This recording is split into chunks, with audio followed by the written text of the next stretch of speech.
ვისაუბრებთ, რას ნიშნავს გოდორში გაზრდა, გოდრიდან გადმოსვლა და გოდრის გაგდებული საქციელი. საქართველოს როგორც ალეგორიას აი ამგვარად წარმოჩენას. საბჭოთა კავშირი არ დასრულდა და არც ის მამა არ დასრულდა. ეს არის რომანი განაჩენი, ეს არის რომანი საბრალდებო დასკვნა, რომანი გაფრთხილება. სიბრძნე, რუსეთში ეს დაბრუნდა. ადამიანები ვერ ხედავენ ზოგჯერ საიდან მოდის საფრთხე. ანუ ეს არის ერთგვარი ქართლის ცხოვრება ოთარ ჭილაძისგან. ყდება დამოუკიდებელი საქართველო და იბადება რაჟდენ კაშელის საქართველო. მშობლების ცოდვა, რომელიც გადადის შვილებზე. დიახაც მას ეკუთვნის რძალით, შვილიც, ქვეყანაც, ყველაფერი. ინტუიციით გრძნობს, რომ რაღაცა ისეთი ხდება, რამაც შეიძლება მოიტანოს კატასტროფა. სულ სიკვდილთან თამაშია. ვის აქვს ეს ფუნქცია აღებული? სად არის მუხა და სად არის მუხლი? ქართველი ქალია ამ შემთხვევაში საქართველოს ბედში. ოიდიპოსი, ოღონდ უკუღმა. თუ პირიქით როგორ ამბობს ოთარ ჭილაძე. ეს რა სცენა? წარმოუდგენელი სცენაა. ლიტერატურული შედევრი. და ის უნიკალური ხილვები, კომიკურის და ტრაგიკურის. ყველაზე თამამი ქართული რომანია იმ დროის. ამიტომაც შეება ეს რომანი ღია. ოთარ ჭილაძე, რომელმაც თქვა, რომ ერთი წიგნი შეიძლება იყოს მთელი ერის სარკე.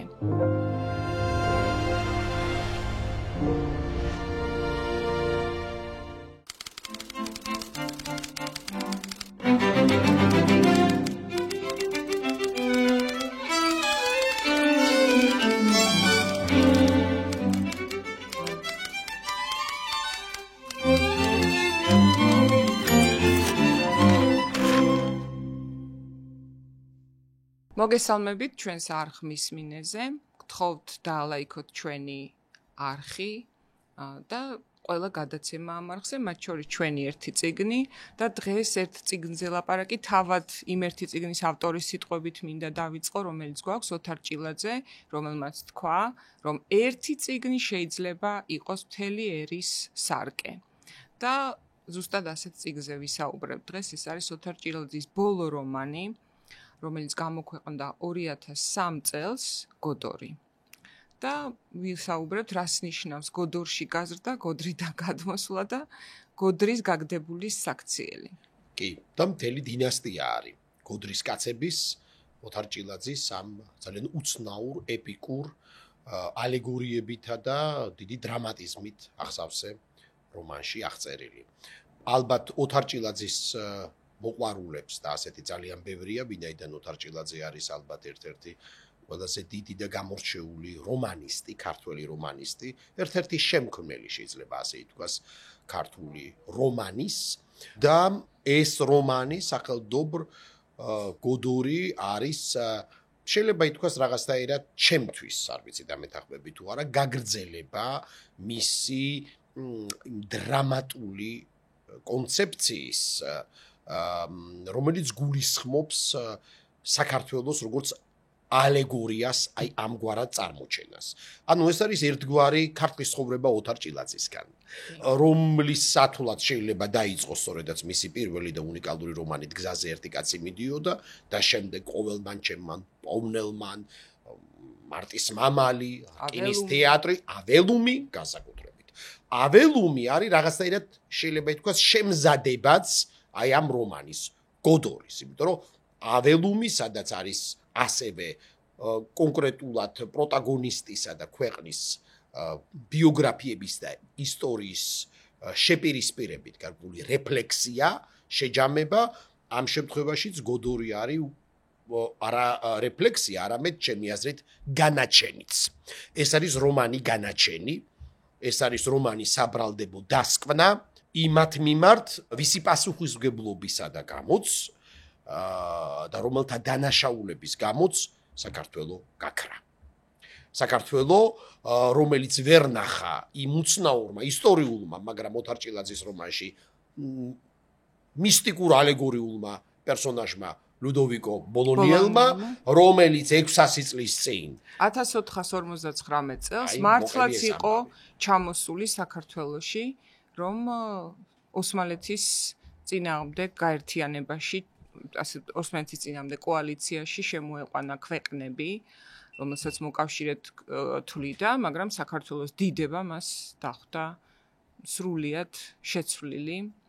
ეს აღარ იყო ის ქვეყანა, რომელიც დიდებითა და ვაჟკაცობით თავდადებით განთქმული იყო და დახვდა ის, რასაც აღწერს, რაც დღესაც შეიძლება მიუსადაგოთ საქართველოს, რომელიც არ იბრძვის ისე, როგორც მის ისტორიაში წერია ამ ბრძოლების შესახებ, ხო? და ეს ლუდოვიკო ბოლონიელი, რომლითაც იწყება ისტორია, ასევე ხვდება ნაწარმოების ბოლოსაც, როგორც ფსიქიატრიულის პაციენტი, რომელსაც აქვს რაღაც სრულიად ალბათ აქაც სიგიჟეში იგულისხმება შეუძლებლობის სურვილი და შეუძლებლობის დასახვამისთვისაც ზმანება ხო ლუდოვიკო ბოლონიელი რომელიც აქ ზმანება როგორც პერსონაჟი ბოლოში და ისე ნამდვილად არსებობდა ასეთი კაცი და ქონდა ზრახვები გეოპოლიტიკური ჩვენი ქვეყნის მიმართაც. შემდეგ უკვე გვაქვს შეიძლება ითქვას ზეცართავად ქცეული კაშელი, არ ვიცი, არ დაიმკვიდრა დიდად ქართულ საყოფაცხოვრებო ენაში ამ გვარმა, მაგრამ ვერ მოიკიდა ასე ვთქვათ ფეხი, მაგრამ შეგვიძლია ვთქვათ, რომ ყოველი კაშელების ოჯახის ყოველი კაშელი კაცი აღწერს იმ ეპოქის საშუალო სტატისტიკურ ქართველ კაცს, რომელ ეპოქაშიც უხდებოდა ცხოვრება და ეს იწყება რაჟდენ ანტონ კაშელების ცხოვრებით. პირველი რაჟდენი, რომელიც შეესწრო დედის გაუპატიურება შეიძლება ითქვას, ხო? ძალადობრივ თუ ნებისმიერ ყოველ შემთხვევაში ეს იყო შემოჭრილი მტრის სექსუალური აქტი გოდორში ყოფი ბავშვის დედასთან და აქედან იწყება ეს ისტორია ურიადნიკისა და რაჟდენის დედის სექსი, რომელსაც არ იმჩნევს მამა და ალბათ შენს გაგახსენდებოდა და ყველას ვინც კითხულობს, რომ ჩვენ ერთგვარად ისევ 2003 წელს გამოსულ რომანში კითხულობ ჯაყოს ხიზნების ახალ ინტერპრეტაციას, სადაც ჯაყუები აუპატიურებენ მარგოებს, აუპატიურებენ ამით არა მარტო ქალებს, არამედ ქვეყანას და მის მომავალსაც, რადგან ასეთი ძალადობრივი აქტების შედეგად დაბადებული არსებებიც აგრძელებენ ისევ ვითომ რაღაც მამაკაცურ, მაგრამ სინამდვილეში ძალიან ლაჩრულ ცხოვრებას, ხო? პირველი რაჟდენ-კაშელი ხდება, ის იბადება ზუსტად მაშინ ტრასაზე, საქართველოს ანექსიის დღეს, სიმბოლურად კვდება საქართველოს თბილისში შემოსვლა 25 თებერვალს 1921 წლის 25 თებერვალს ამ ტრაგიკულ დღეს კვდება დამოუკიდებელი საქართველო და იბადება რაჟდენ-კაშელის საქართველო, ხო, რომელიც მერე ხდება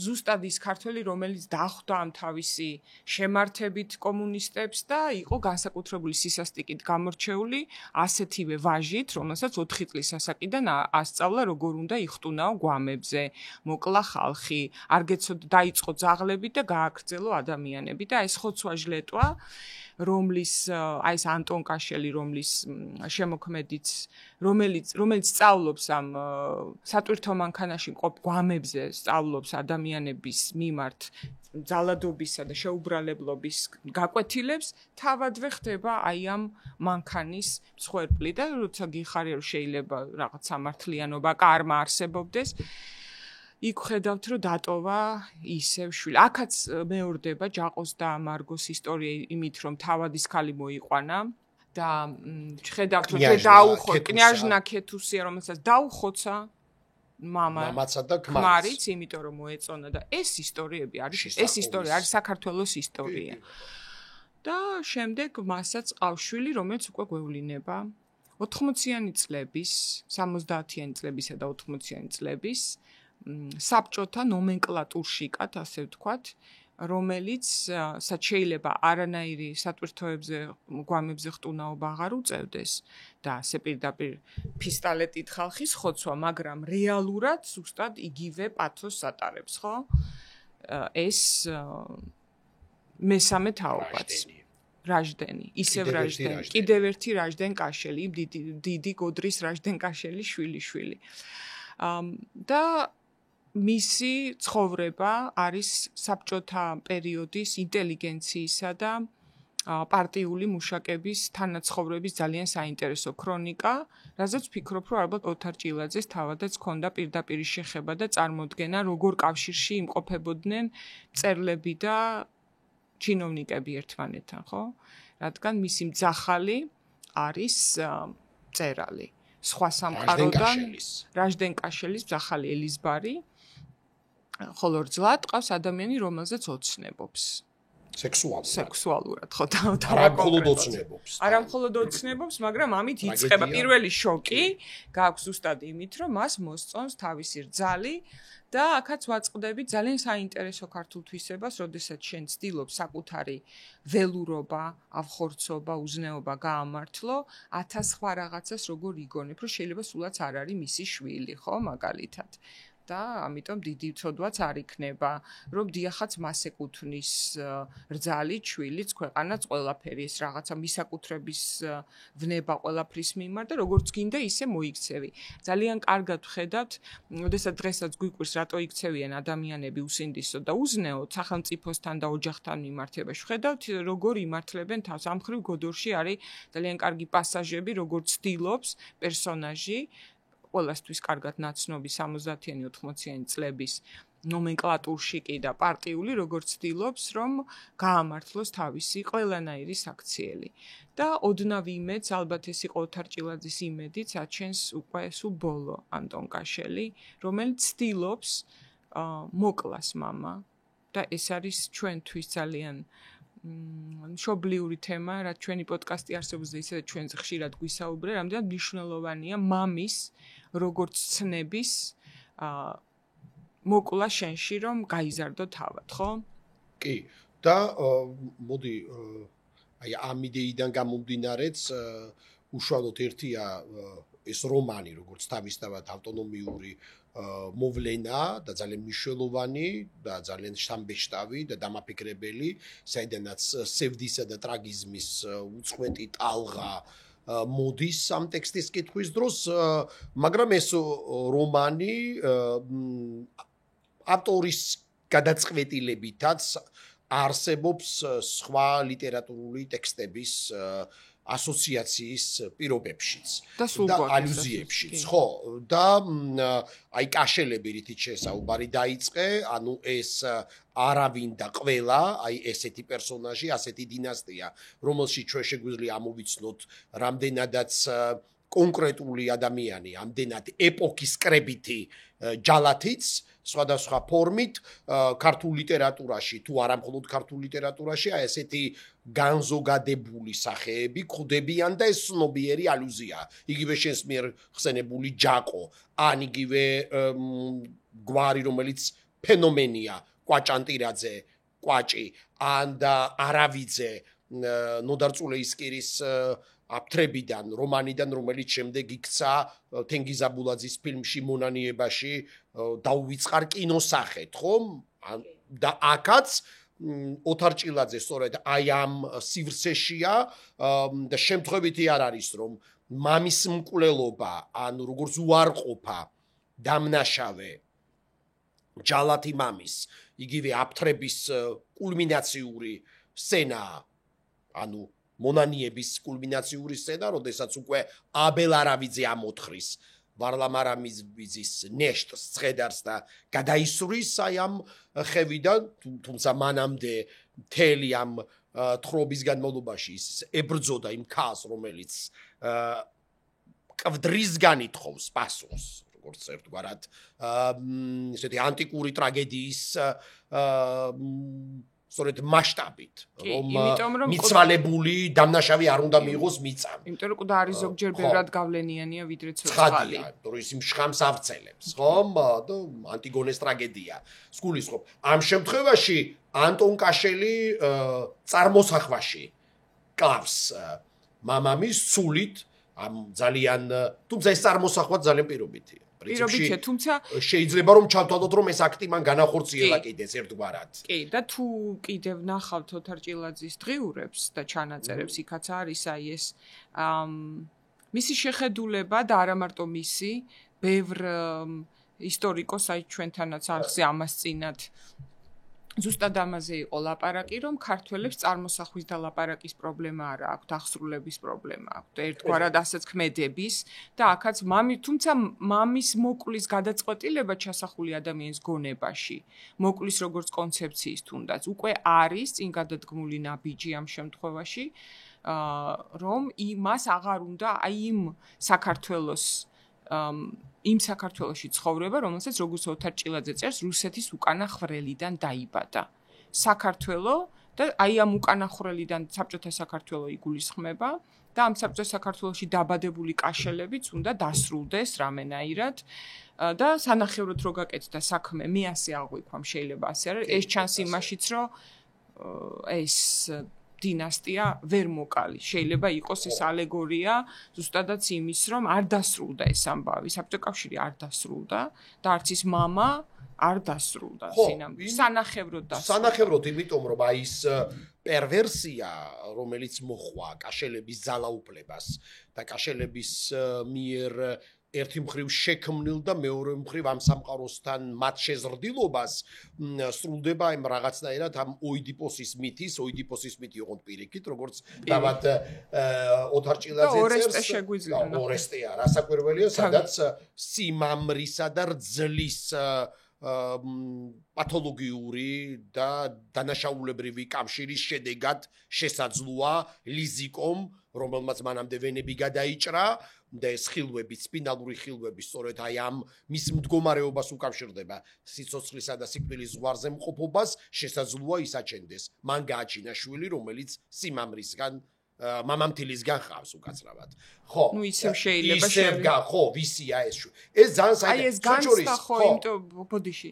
ეს განცდა სწორედ იმიტომ გაუჩნდა, რომ იმ ახალ საქართველოში, რომელსაც 90-იანებში დიდი იმედით შეეგება ყველა, მათ შორის მწერლებიც, მოსახლეობაც, ინტელიგენციის ნაწილიც, რომელიც არა რაღაც ნაწილმა გადაწყვიტა, რომ ისევ უნდა დაბრუნდეს, ან ბოლომდე არ გაქრეს ის პრივილეგიები და ის უკანახვრელიდან დაბადებული საქართველო, რომელიც ღირსებაზე ძალიან სიმულაციურად ლაპარაკობს და სინამდვილეში. და იმიტომ რომ მოძალადის გოდორში, როდესაც ადამიანის ცნობიერება ყალიბდება გაუპატიურებული და ღირსება აყრილი დედის და პატივმოყვარეობა შელახული მამის სურათით, იქ შეუძლებელია ნორმალური და კეთილშობილი ფსიქოლოგია იშვას, ხო? იმიტომ რომ ასე იწყება ეს ისტორია, რუსი აუპატიურებს და გაუპატიურებული საკაურიადნიკი და ასეთი გაუპატიურებული საქართველოს ბედია, ქართველის და საქართველოს ბედი და ქართველი ქალია ამ შემთხვევაში საქართველოს ბედში, ხო? ჩვენ ხედავთ, რომ ნებისმიერი პერსონაჟი ქალი დაწყებული დედიდან, რაჟდენ კაშელის დედიდან, შემდეგ ანტონ კაშელის ცოლი ქეთუსია, შემდეგ ეს ცოლი ფეფე, რომელიც საერთოდ არაფერს არავის მისი აზრის არ ეშინია. ის არის ოჯახში მუმლის გამქრობი, მაგრამ ვერ გამქრობი ქალი და რაღაც დიასახლისი ერთგვარი, რომელმაც კლასი აიმაღლა იმით, რომ რაღაცნაირად შეწვრა აი ამ კაშელის და ლიზიკო, რომელიც ყველა ქალი არის ქცეული ძალადობის, სხვადასხვაგვარი ძალადობის და სექსუალური მათ შორის პირველ რიგში ძალადობის მსხვერპლი და გაუპატიურებული, ასე ვთქვათ, და კიდევ კარგად ჩანს თუ დღევანდელი ახალგაზრდა ქალები ამ რომანს წაიკითხავენ, ნახავენ რამდენად უშანსო იყო ქართველი ქალი 1920-იან წლებიდან 90-იანებამდე და მის ჩათვლითაც, რამდენად არ წარმოადგენდა მისი ხმა და მისი აზრი არაფერს, ხო? ის იყო სულ ვიღაცეების ობიექტი, ხან სურვილის, ხან ძალადობის, ხან პრესტიჟის ამაღლების, ეს თავადის ცოლი უნდა და მორჩა მიყავს, თავზე ადგამს ჭიქას და ესვრის, ან სულ სიკვდილთან თამაშია ქვეყნისაც და ამ ქვეყნის ქალებისაც. ხოლო მათი ქმრები და კაცები ემსგავსებიან იმ მოძალადეს, რომელმაც საქართველო დაიპყრო, ხო? აი ასეთი და პლუს შენ ახსენე და აუცილებლად უნდა ხაზი გაუსვათ, რადგან თავად ოთარ ჭილაძეს თავად ოთარ ჭილაძეს ეს აუცილებლად ესიამოვნებოდა თუ ამას შევნიშნავდით და მოვიკითხავდით, რომ ეს არის პირდაპირი პარალელები ზევსთან, ორესტესთან, იოსთან, კლიტემნესტრასთან და ოიდიპოსთან, დანაშაულთან, ყველა იმ ტრაგედიასთან, რომელიც უნდა გაარკვიო, თუნდაც ეს დაგიჯდეს დაბრმავების ფასად, სიკვდილის ფასად. სხვა შემთხვევაში რჩები ამ ნახევრად ამაზრზენ კომიკურ და არა კათარზისულ მდგომარეობაში. ხო, იმიტომ რომ რატო ბერძნული ტრაგედია? იმიტომ რომ ეს არის ოჯახის ციკლური ტრაგედია. ანუ მშობლების ცოდვა, რომელიც გადადის შვილებზე და შემდეგ მათ შვილებზე.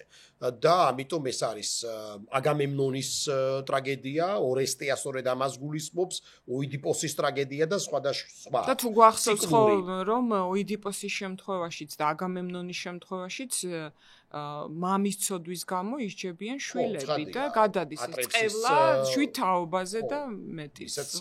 შვილები შეჭამა ისე ხომ რომ არ იცოდა რომ ეს მისი შვილები იყო. თუ ძმათა შორის იყო ეს განადგურების ომი, რომელიც შემდეგ ციკლად გადმოვა. ნუ ამ შემთხვევაში ხო ისევ სანამ უშუალოდ კიდე სიუჟეტში უფრო ღრმად შევალთ, ასევე ძალიან მნიშვნელოვანია ხაზგასმა რომ ოთარ ჭილაძისთვის ალეგორია, ანუ პრინციპში ალეგორია წარმოშობს სიუჟეტს. ალეგორია წარმოშობს ამბავს და ეს ალეგორიის ნიშნები, ეს პოეტური ნიშნები, რომელიც გვეხმარება, რომ ისტორია აღვიქვათ არა მხოლოდ როგორც ამბავი ერთი კონკრეტული ოჯახისა, არამედ ისტორია აღვიქვათ როგორც ბედისწერა და მათ შორის ისტორია როგორც ჯამი კულტურული კოდებისა, არის ამის გააზრება ძალიან მნიშვნელოვანი, იმიტომ რომ შესაძლებელი თუნდაც მუმლი რომელსაც ვერ იშორებენ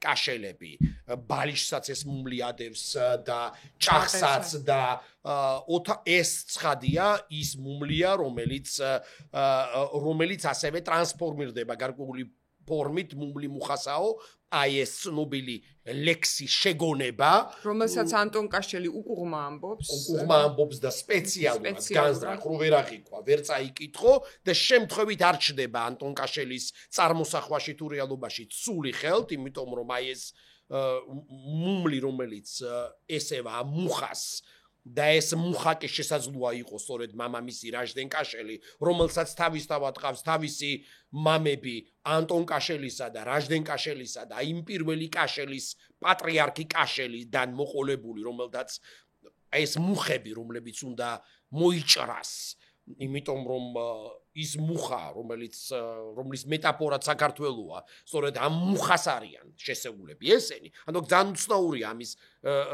განსაზღვრება ვის აქვს ეს ფუნქცია აღებული, სად არის მუხა და სად არის მუმლი, ხო?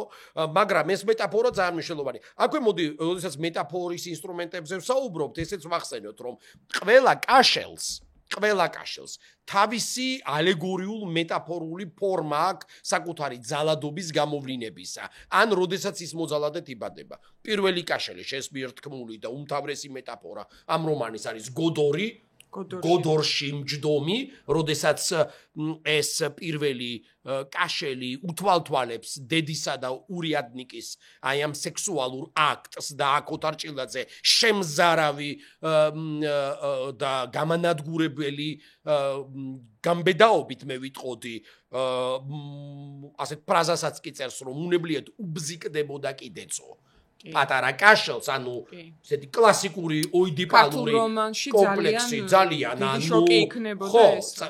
ანუ ფსიქიკურად დანგრეულია ეს კაშელი უკვე და მისი ინსტრუმენტია გოდორი, შემდეგი კაშელი. ეს არის კაშელი, რომელსაც აქვს კაუჭი და ესეც ინსტრუმენტია, კაუჭი და ამ კაუჭით უკვე როდესაც შინსახკომის ტრაგედიები იწყება და აი ამ ტყვეების, როდესაც ცნობილი დამხრეტი, სადაც იმისათვის რომ გამოეტრია ციკლმისჯილი, მათ შორის ქეთუსიას ქმარი ან მამა ამ სარდაფიდან და დასაყრედად წაეყვანა. ზოგი არ მოდიოდა და ოთარ ჭილაძე შემზარავი, ასე ვთქვათ, მისთვის დამახასიათებელი ერთდროულად მეტაფორულობითაც, პოეტურობითაც და თან ნატურალიზმითაც აგვიხსენს, რომ აი ამ კაუჭს გამოზდებდაო. ამ ტყვეს და ხორციანად შეიძლება მოეგლიჭა, არათუ ნაფლეთი პერანგის შერჩენილის, არამედ ხორცსაც და სისხლიანად აგლეჭდა კაუჩი და შემდგომ უკვე გვიანი კაშელებისათვის, რაჟდენ კაშელისათვის ასეთი ინსტრუმენტი არის უკვე მისი კლასიკური პერვერსია და ძალაუფლების ის ფორმა, რომლითაც ის მუდმივად იმკვიდრებს თავს, როგორც შენახსენე დასაწყისში, იმ თვალსაზრისით, რომ ყველაფერი მისია. ანუ მისი დიდი ბრუტალური ეგო, რომელიც ყველაფერს ხაპავს და თქავს, მათ შორის რძლის სხეულსაც. და ის ხო, ამას განიხილავს როგორც საკუთრება. როგორც საკუთრება. ხო, ცხადია ჩვენ ამ შემთხვევაში ისე ალუზიებზე რომ ვთქვა. თუმცა ფსიქოლოგიურადაც ძალიან გამართულია, იმიტომ რომ აი ეს პირველი გოდორიდან ამოყვანილი და გადარჩენილი კაშელი, რომელიც მამამაც მე თავისივე ნაწლავებში იკვრება, ესეც საოცარი სცენაა, ხო? წყემსი კაშელი. პირველი კაშელი. პირველი, რომელიც თავსლაფის დასხმას რაღაც მომენტში უკვე ვეღარ უწევს. ხო, წყემსი კაშელი, სოციალს ესე ვთქვა, ის წყემსი კაშელიც ლიტერატურული ასე ვთქვათ, მასალიდან არის ამოზრდილი ყაზბეგის ტექსტები და ხო ცნობილი და სასაცილო და თან იდიოტური ფრაზაც იმავდროულად და ირონიულიც საბაკ ნეტკუსაი რატო ციტირებს ოთარჭილაძე, იმიტომ რომ გაგვიჩინოს ასოციაცია ცხადია ყაზბეგთან, ცხადია ამ დეგრადაციასთან, წყემსი რომელიც რას მწყემს ამს გახსოვს ეს მწყემსი რაზე ოცნებობს რომ ურიადნიკი მის ცოლთან ცხოვრობს, ანუ ხვდება ყველა ნიშანი არსებობს და ფიქრობს არიცის რეაქცია მისცეს თუ არა ეშინია და ფიქრობს რომ ამას გულისხმობდი რომ ამასაც ვერა ამ გამბედაობა იმიტომ რომ იქნებ წავიდეოდა რუს ხელმწიფესთან ვიჩივლო და ის მომეფეროსო იმპერატორთან უნდა წასვლა მწყემს ეშინია ეს გაგრძელდა მე სტალინმა რომ გაიგოს გაგიჟდებაში რა საკვირველი თუმცა ის პირველი კაშელი მაინც ეს არ არის თეიმურას ხევისთავი პირველი კაშელი ცოტათი გავს ბოლო კაშელს, მაინც ახერხებს. ანტონ კაშელი. შემთხვევითი არ არის, აბსოლუტურად ამის თქმა მინდოდა, რომ შეიკრა ციკლი. ხო და აი ეს გოდრიდან ამოყვანილი ბავშვი, რომელიც უშვილო ქალმა გაზარდა, ისევ დედას რო დაეტაკება, ესეც ძალიან მოსალოდნელი და ლოგიკურია, ხო? ეს არის დიდი უმადრობა, მტრისა და მოყვარის ავკარგის ვერ გარჩევა, რაც არის ჩვენი ქვეყნის წყევლა იმ დროიდან მოყოლებული. სანამ მომვიდოდით ზუსტად ამაზე ვსაუბრობდით მე და შენ კიდე გავამხილოთ, რომ ადამიანები ვერ ხედავენ ზოგჯერ საიდან მოდის საფრთხე და ნამდვილი საფრთხეს რა შეიცავს, ხო? რომ კიდე ამბობ, რომ ისევ იმას უნდა ეწუწუნო, ვინც ჩაგრავს. და ილუზია შეიქმნა, რომ ის გიშველის, ხო? რა რუს ხელმწიფის გამო ხარ, ხო, ასეთ დღეში და ისევ იმასთან რა უნდა, ან ვინც გაგზარდა, რატო უნდა გააუპატიურო და ეტაკო, ვინც სიცოცხლე და ნორმალური ბავშვობა გაჩუქა. იმიტომ რომ მონა იმთავითვე და იმიტომაც შემთხვევითი არ არის რომ მისი ფსიქიკა დაინგრა, როდესაც გოდრიდან უყურებდა დედის გაუპატიურებას. მაგიტომ ფსიქოლოგიურად ძალიან სწორი მექანიზმია ძალადობის. შემდეგ მწყემსი ჩამოვიდა და მოკლა ცოლი და მე მუცელი გაიფატრა და აქ მატეო ფალკონე შეიძლება დაბადებულიყო, იმიტომ რომ გახსოვს მწყემსი კაშელი რას ამბობს ამ შემოცვენილ მეზობლებს და იმ საწყალს აბრალო ქალს რას ეუბნება, რომ ეს ბავშვიც მოკალით. მისგან კაცი არ გაიზრდება ამის მერეო, ხო? არ დადგებაო, ხო? ანუ აქ ისევ და ისევ ესეც არის რომ პრობლემა ჯობია ჩანასახში მოკლა და არა როცა გადაიქცა. ხო, მაგრამ ბავშვს როგორ მოკლავდნენ? ხო, ბავშვს არ მოკლავდნენ, იმიტომ რომ პატარა პრობლემა ზოგჯერ არ ჩანს, მაგრამ ზუსტადაც აქ ბავშვის შიშია, სოჭოს ესეც ოიდიპოსის შიშია, ლაიოსის შიშია, რომელიც მწყემს უბრძანებს რომ ოიდიპოსი მოკლას და შურს იძიებს. ოღონდ ყველაფერი პირიქით. ოიდიპოსი ოღონდ უკუღმა. თუ პირიქით როგორ ამბობს ოთარჭილაძე. ძალიან მაგრამ აქაც ოღონდ მწყემსი თუ გადაარჩენს აქ პირიქით. მწყემსი კლავს და გადაარჩენს ქალი რომელიც შულზე ნატრობს ესეც გავს ძალიან გადაძახილია ხო მარგო საერთოდ მე ვფიქრობ რომ ამ პერსონაჟებს და ეს ოთარჭილაძის რაღაცა კონცეფციის ნაწილი ამიტომაც თქვი შესაძლოა რომ ყავდეს ორეულები ქართულ ლიტერატურაში იმიტომ რომ ხო ეს ალეგორია იგივე მიხელ ჯავახიშვილთან მარგო საქართველო და ჯაყო დამპყრობელი და ეს სრულიად უნიათო თეიმურას ხევისთავი ყველას რაღაცნაირი ტყუპის სალი ხავს ამ რომანში. ოღონდ ცხადია კაშელებიცა და ყველა სხვა პერსონაჟების და თვითონ გოდორიც ეს არის ეპოქის ანარეკლი. მათ შორის თვითონ წერლის, რომ ამ რომანში საერთოდ ახასიათებს. იმიტომ რომ პატერნებიც ხო ეს არის ციკლურია, როგორც ანტიკური ლიტერატურიდან მოყოლებული, აი ეს ტრაგედიის თემები საქართველოშიც, აბერძნეთშიც და ზოგადად იმიტომ რომ გადაწყვეტილი არ არის. გადაწყვეტილი არ არის, იმიტომ რომ ის ესეც კარგად ჩანს. ხო, ანუ ის ფილოსოფიური აზრი რომ თუ კი შეცდომას ვერ გაიაზრებ და ვერ აღმოფხრი, ეს შეცდომა დაბრუნდება ყოველ ჯერზე უფრო მეტი კატასტროფულობით. უფრო მეტ და დიდ უბედურებად დაგიბრუნდება. ეს ანუ სადღაც ეს უნდა დასრულდეს. აი ეს მუდმივი დაუსრულებლობა და დანაშაულის ციკლურობა და დანაშაულის ანუ ჩამდენის მიმართ არ გამოტანილი და არ აღსრულებული განაჩენი და ეს ნიშნავს ისტორიის მიმართ არ გამოტანილ განაჩენს. ნიშნავს რომ ეს ისტორია ყოველთვის დაბრუნდება მეტი კატასტროფულობით, მეტი სიმახინჯით და მეტი უბედურებით. აი ეს იდეაა, ხო? ანუ მუდმივად ამ რატო ასრულებს ორესტე ამ ციკლს, ან რატო ასრულებს ოიდიპოსი ამ ციკლს, რომ იგივე აღარ გაგრძელდეს. აი კაშელის მცდელობა და ოთარჭილაძე, განსაკუთრებით ბოლო მე ვიტყოდი ორ რომანში, ოთარჭილაძე ამ რომანში პუბლიცისტიც არის. ანუ პუბლიცისტური პოზიცია. შესაძლოა, მოდი აქვე ესეც ვთქვათ, მიუხედავად რომ ეს რომანი ძალიან კარგია და ძალიან გვიყვარს, მაგრამ აქ ერთი მხრივ მე შეიძლება გამიჩნდეს ეს განცდა და მე და შენ ამაზე ვისაუბრეთ, რომ იმდენად ყველაფერი განსაზღვრულია ამ რომანში, ანუ განაჩენ საბრალდებო დასვლა ისე კარგად არის ასე თქვათ სტრუქტურა დაწყობილი რომ ჩვენ სივრცეს არ გვიტოვებს შესაძლოა ავტორი ინტერპრეტაციას ერთი მხრივ ჩვენ შეგვიძლია დიდი სიყვარული ვთქვათ რომ აი ეს რეფლექსიები ალბათ წიგში ყველაზე ნაკლებად მიმზიდველია ჩემთვის როგორც მკითხველისთვის რადგან დანარჩენი ყველა ნაწილი ზუსტად ამაზე მიუთითებს რაც მწერალმა თვითონ შემოგთავაზა აი ეს პუბლიცისტიკა კი რაღაც მიმართულებას გაძლევს და მასაც თავისი მიზეზი აქვს და თავისი მიზეზი აქვს რა თქმა უნდა მისი რეფლექსიები საინტერესოა თუმცა მე მაინც მიყვარს წიგნები სადაც მე მეძლევა საშუალება ეს რეფლექსია დახმარების გარეშე გავწიო ხო იმიტომ რომ ოთარ ჭილაძე ამ წიგნს წერს ამიტომაც ვთქვი როგორც ერთგვა დასაწყისში ქართლის ცხოვრება რატო გამახსენდა როგორც ისტორიას როგორც გარკვეულ ნევროტულ ისტორიას საქართველოსას ანუ სადაც გაშიშვლებულია ნერვები ისტორიის აი ეგ მინდოდა მეთქვა სადაც აქ ცხადია რომ აი თქვა ვინც წაიკითხავს და მე ვფიქრობ ამ მოვალენიც ვართ რომ ეს თქვა ამ რომანს პირველად გოდორს თქვა რეფლექსიები ნოჟორდანიას შესახებ ამ წიგში და საკმაოდ ვრცლად და ძალიან თავისთავად როგორც პოეტიკა საინტერესოა მაგრამ როგორც ისტორია უნდა ვაღიაროთ რომ ოთარ ჭილაძე ირიბად არის მსხვერპლის საბჭოთა პროპაგანდის და ეს ემართებოდა დიდ მწერლებსაც სოციალ-დემოკრატების და უშუალოდ პირველი რესპუბლიკის ხელმძღვანელობა ბასთან მიმართებით, რომ ნოჟორდანიას არ ჩაუბარებია საქართველოს კრემლისათვის და არც კრემლისგან მიუღია ნებართვა, რომ ისე მოქცეულიყო როგორც მოიქცა. არა, მათ იბრძოლეს, ბოლომდე იბრძოლეს და ყველაფერი გააკეთეს იმისათვის, რომ საქართველოს ყოფილიყო დემოკრატიული და ეროვნული სახელმწიფო.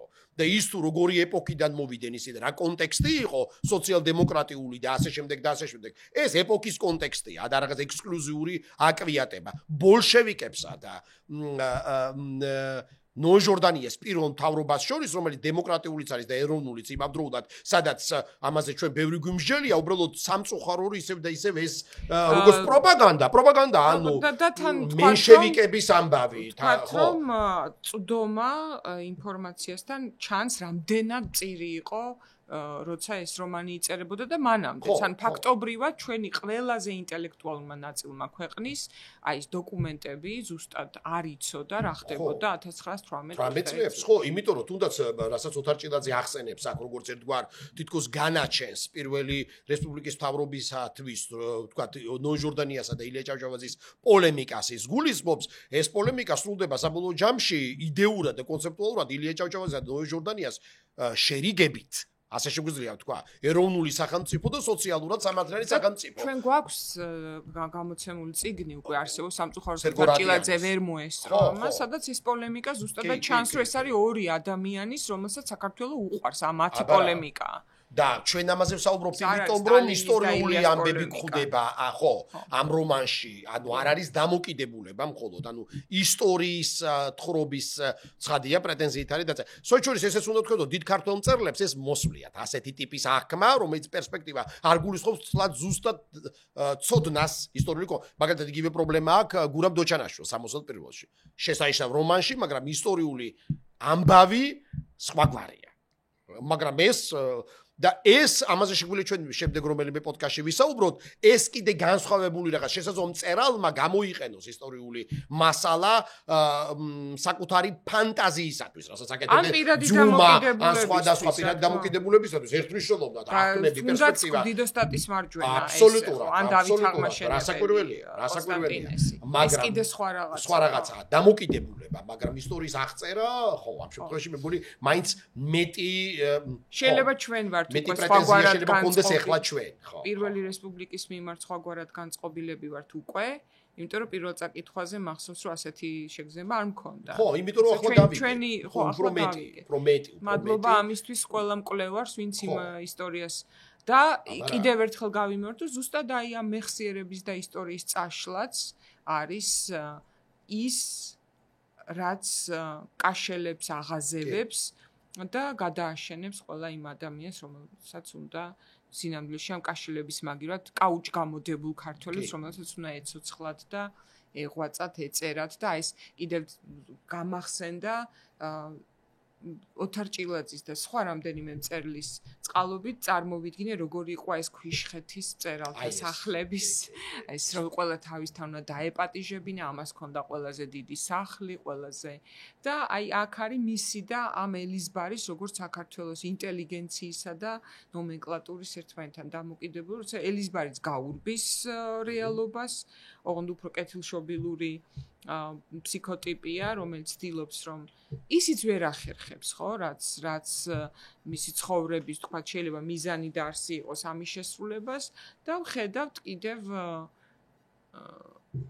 აი ამ პარტიულ კაცს, რომელმაც ყველაფერი მიიღო ამ ელიზბარიშვილის ჩათვლით, რაც ცხოვრებაში უნდა და გახსოვს იქაც სცენა, აი ინტელიგენტისთვის დამახასიათებელი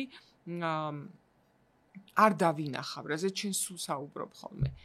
როდესაც შვილი მოდის მის ცოლთან, ამ გოგოსთვის ეს არის დედინაცვალი და თითქოს ცდილობს, რომ აი დიალოგი, რაც დედინაცვალსა და შვილს შორის შედგება მამამთილის საქციელზე, ხო, არ შეიმჩნიოს თავიდან, არ ჩაწუდეს, არ ჩაუღრმავდეს, არ დასვას კითხვები და აი სიმართლისთვის თავის არიდება, გადაიქცევა დიდ უბედურების გორგალად ყოველთვის. ამიტომ ვახსენე ჩანასახში პრობლემის მოგვარება. და ეს პრობლემა მოგვარება შეიძლება იყოს ძალიან მტკივნეული და ვერავინ ვერ გაიგოს, იმიტომ რომ ხო ფიქრობ, რომ ის გოდრის ბავშვი მართლა რომ მიეყოლებინა ცოლისთვის თვითონაც რამხელა რაღაც პრობლემას აცდებოდა რამდენი ადამიანი გადაურჩებოდა კაუჭის გამოდებას და სიკვდილს, ხო? ამასაც ხო ფიქრობ. მაგრამ ძალიან რთულია ასეთი მტკივნეული ნაბიჯები გააგებინო ხალხს, იმიტომ რომ ურემი ზოგჯერ უნდა გადაბრუნდეს, რომ რაღაც დაინახო. ხო, ისტორია ამ ლოგიკით წავიდა და ამიტომ ამ ისტორიის ხატებებია. იმიტომ რომ მე მაგათაც ხო მახსოვს ერთხელ კიდევ ახსენ, როცა ვკითხულობდი შენ წიგნ სტალინზე. გამიჩნდა სრულად აი არ დავმალავ რაღაცა ბოროტი განზრახვა რომ მამამისმა რო დაეხეთქა მაშინ რომ მომკვდარიყო მინდოდა წარმომედგინა როგორი იქნებოდა საქართველოს ისტორია მაგრამ სინამდვილეში რა თქმა უნდა სხვა გამოჩნდებოდა როდესაც არის მზაობა რომ ქვეყანამ თავი გადაიჩეხოს იქ ყოველთვის დაიბადება ვიღაც ვინც სტალინის როლს შეასრულებს იმიტომ რომ აი ეს ლუდოვიკო ბოლონიელი არ არის შემთხვევით ნახსენები მთლიანი საზოგადოება, როგორც ერთი ორგანიზმი, უნდა იქცეს სხვაგვარად. და ახლა ვარ ზუსტად ძალიან საინტერესო პერიოდში, რომელზეც საინტერესო ისე ოთარ ჭილაძე რას იწყოდა. როცა საქართველოს არ აქვს ჯერ ჩამოყალიბებული ერთიანი, განსაზღვრული, მთლიანი ორგანიზმი. ის არის ძალიან მებრძოლიც,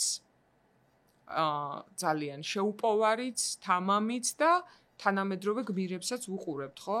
ხანდახან პირდაპირ და ამავდროულად არის მზად რომ კიდევ ერთხელ დაიპყრონ. კი. და ეს ორი საწყისი ახლა ებრძვის ერთმანეთს. კი, და მოდი დაუბრუნდეთ კიდევ ცოტა ხანი, იმიტომ რომ მან და არის რაღაცნაირად ამ ოპტიმიზმის მარცვალიც. ეს მინდა და ოპტიმიზმი მწერალი ელის ბარს, იმიტომ რომ ჯერთი ქართულ ლიტერატურაში აღწერილი მწერლები ძალიან საინტერესონი არიან და პრინციპში რაღაცნაირად სწორედ ამ მდგომარეობაში არიან, რა მდგომარეობა ჩვენ აღწერე, უბრალოდ გაიხსენე ის სიტუაცია, სადაც როგორც კოდალა უკაკუნებს ხეს, ასე უკაკუნებს ელიზბარი თავის საბეჭდ მანქანას და ამ საბეჭდი მანქანის ხმა ესმით ფონად ლიზიკოს და ელისოს გერსა და დედინაცვალს, როდესაც ისინი ლაპარაკობენ შემზარავთებაზე, სინამდვილეში, როდესაც ლიზიკო უყვება, რომ მამამთილთან კონდა რაღაც და ერთი მხრივ ისინი ცდილობენ რომ არ იყვირონ, იმიტომ რომ ელისო მარიცის კარგია თუ არა რომ ეს ყველაფერი გაიგოს ელიზბარმა და ელიზბარიც მეორე მხრივ თავისი პერსპექტივიდან ცდილობს რომ როგორც ჩვენ თქვი რაღაცა არ დაინახოს და არ გაიგონოს, იმიტომ რომ ინტუიციით გრძნობს რომ რაღაცა ისეთი ხდება, რამაც შეიძლება მოიტანოს კატასტროფა, მაგრამ ჩვენ დასაწყისში ვთქვით რომ ორეულები ხავს ამ პერსონაჟებს დიდ ქართულ ლიტერატურაში და დიდ ქართულ რომანშიც განსაკუთრებით ჯაყოსთან მიმართებით. ელიზბარი არის რაღაცნაირად თეიმურას ხევისთავი, ოღონდ იმისგან განსხვავებით, თეიმურას ხევისთავის ეს არ არის, განა არაფერს არ დავინახავ, არაფერს არ შევიმჩნევ.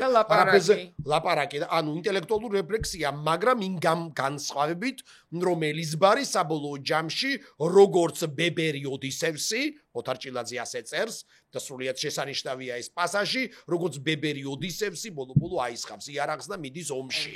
და ის უნიკალური ხილვები კომიკურის და ტრაგიკურის, როდესაც სანგრიდან ეჩვენება, რომ კოკაკოლის ბოთლს დაიდებს თავზე და თითქოს ჟვარცმულივით ხელებს გაშლისო, რასაც მე ანტონ კაშელი, ანუ შემდეგ ის ომში აღმოჩნდება თავის უბედურ სიძესთან ერთად. ანტონ კაშელთან ერთად, რომლის ცოლიც, ანუ მისი შვილი ლიზიკო არის ფეხმძიმედ შესაძლოა მამამთილი რაჟდენ კაშელისაგან. რომ ძალიან კარგად ჩანს ომში წასვლის მიზეზები, რომ ეს ხშირად უკავშირდება რაღაც პირადი განსაწმენდელს ომში წასვლა და არა აი მნიშვნელოვანია რატომ იმიტომ რომ თეიმურას ხევისთავის არ იყოს სოჭო საქმე როდესაც ელიზბარზე ვლაპარაკობ გამახსენდა ასევე ნუგზარ ერისთავი აკამორჩილაძის ვენერას სიზმრიდან და აქაც რაღაცნაირად თითქოს და ნომენკლატურისგან დისტანცირებული მწერალია საბჭოთა ნომენკლატურისგან მაგრამ ქუშხეთის აგარაკია მაგრამ მაინც რაღაც გარკვეულ შუამდგომლობას ცდილობს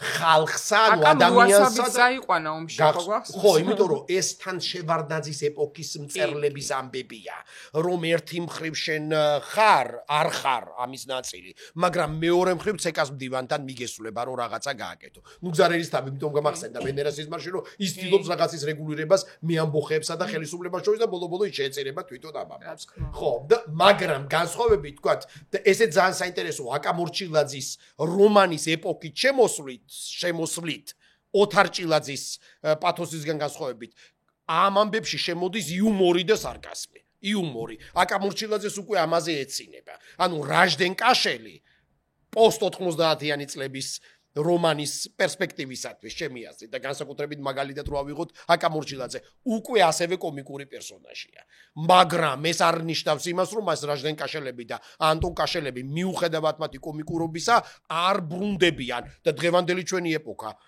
გულისხმობს ამ როგვეგონა რომ ეს სასაცილო და შემზარავი ხალხი უკვე ანაქრონიზმია ესენი ისევ აღდგნენ და დაბრუნდნენ გაგიმხილო გუშინ ფიქრობდი ზუსტად ამაზე რომ ოთარ ჭილაძის შემდეგმა თაობამ რომელსაც ზუსტად აკაც მიეკუთვნება შენი რომანებიც იქ ძალიან ცალსახად გამოჩნდა ირონია ხო ირონიული და თუნდაც უახლესი ისტორიის მიმართ მაგრამ ზუსტად ფიქრობდი აი ამაზე გუშინ დღეს რო წერდე რამდენად შეიძლება აღარ ყოფილიყო ირონიული ამ განცდით, ამიტომ რაღაც დრო ალბათ უნდა გავიდეს ხოლმე რომ უკვე აღარა აი ჩვენ ძალიან ხშირად ვახსენებთ სიტყვა ეგზისტენციალურს, იმიტომ ისევ დავდექით გზაგასაყარზე საით წავალთ. რაც არ იყო თითქოს ეს ბოლო 20 წელი ასე, ხო?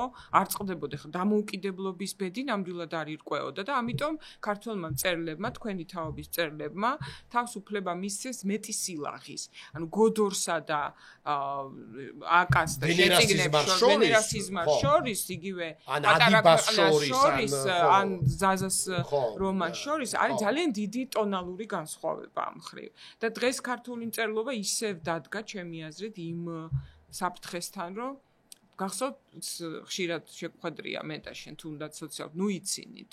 რომ თითქოს უკვე ახარ არის ეს, მაგრამ მე ყოველთვის მოვიშველიებ ხოლმე ჩემს უსაყვარლეს მწერალს ორს, მიხეილ ჯავახიშვილს, სადაც ირონია მაინც ხვდება და აი ძალიან ფაქიზი, მაგრამ მაინც და რაც თორე დავით კლდიაშვილს.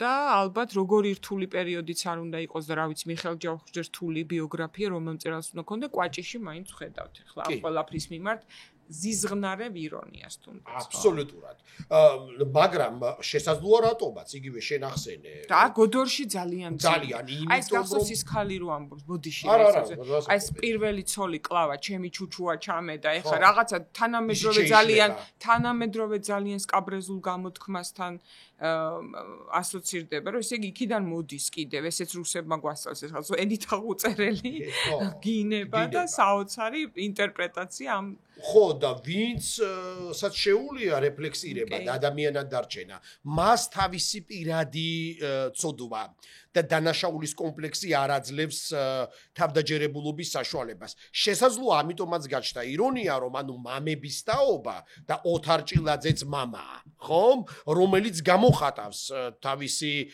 აღქმებით თუ არა ცხოვრებითაც და ის არც მალავს განსაკუთრებით აველუმში პირდაპირ ასოციაციები შეიძლება გაგვიჩნდეს მწერლის ბიოგრაფიას, იმიტომ რომ მწერალია იქ პერსონაჟიც.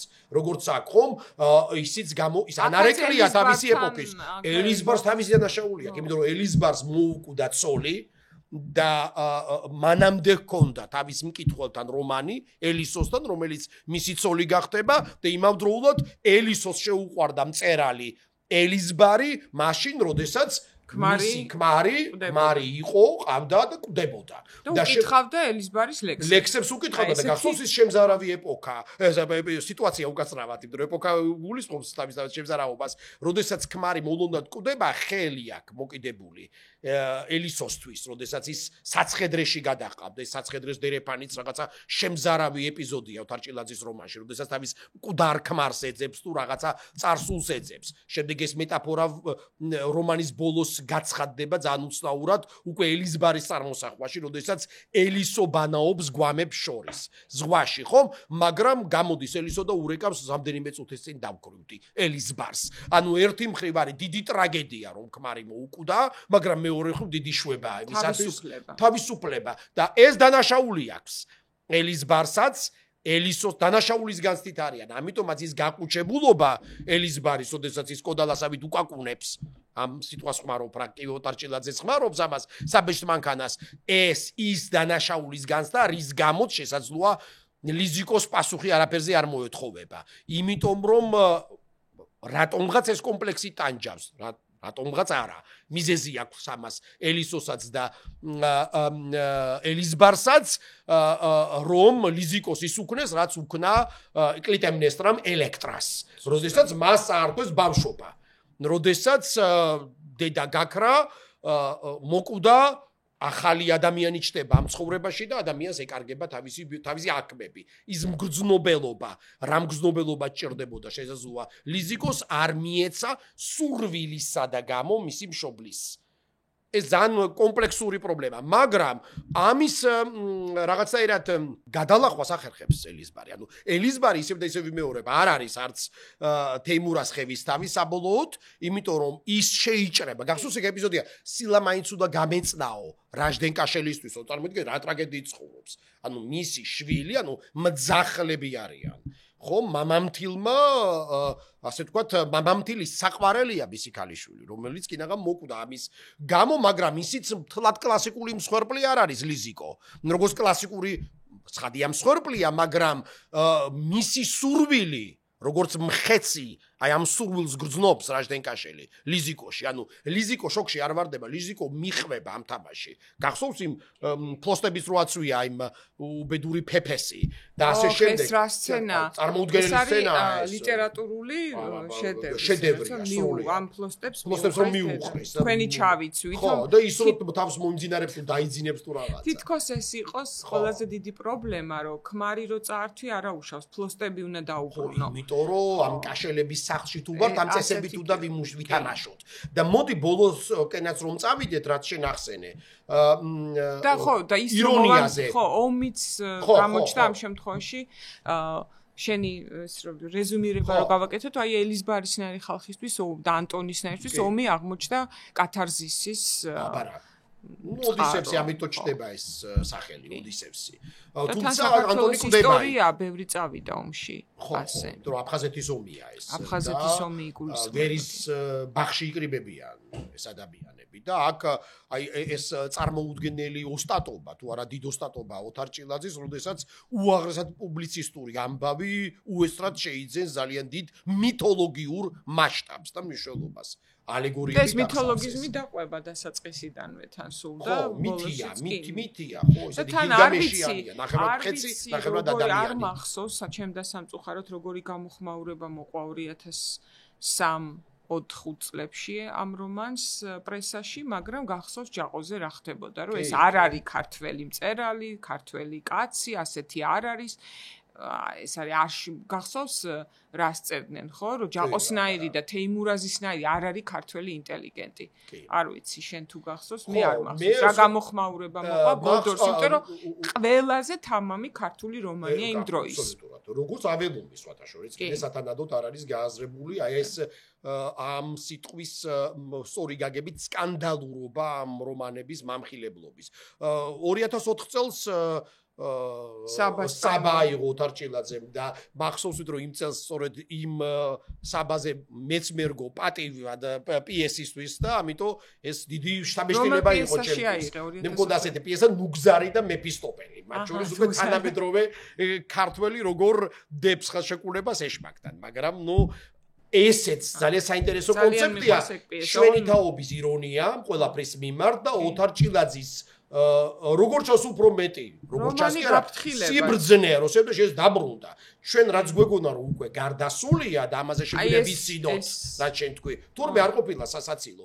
აი ეს ჩვენ კი ვამბობთ ამ ჩვენს პოდკასტში რომ აქტუალურ საკითხებს არ შევეხოთ, მაგრამ ის რომ და მსგავსია კაშელების და არავიძეების ისტორიის, ის რომ ჯალათი საკუთარი მშობლის გამოცდილებას როგორც ჯალათისას პირიქით წარმოაჩენს როგორც საამაყო რაღაცას ხო სახელმწიფოს მოხელე ხომ ეს დღესაც არის როდესაც ცუდი დრო ხალხისთვის და საინტერესო დრო მწერლობისთვის ასე შეიძლება და როდესაც იქვე ვიღაც ადამიანი ჩნდება რომელიც შესაძლოა კომიკური ყოფილიყო 15-20 წლისი როდესაც ამბობს რომ იცით რა არის კარგი მოსამართლე ის მოსამართლეა რომელიც ფულს არიღებდა მაგრამ ხრეტდა ხალხს და ამის ჯერა დახვრეტებს იმიტომ აძლევდნენ რომ ფულს არიღებდა ეს რაღაც საოცარი კონსტრუქცია ამიტომ დახვრეტილი მადლობელი უნდა ყოფილიყო მისი დიდი მადლობა რომ თქვენ კორუმპირებული არ იყავით და ესეთი წესიერი იყავით და ასეთმა წესიერმა ადამიანმა გამომიტანეთ განაჩენი აი ეს არის კაშელი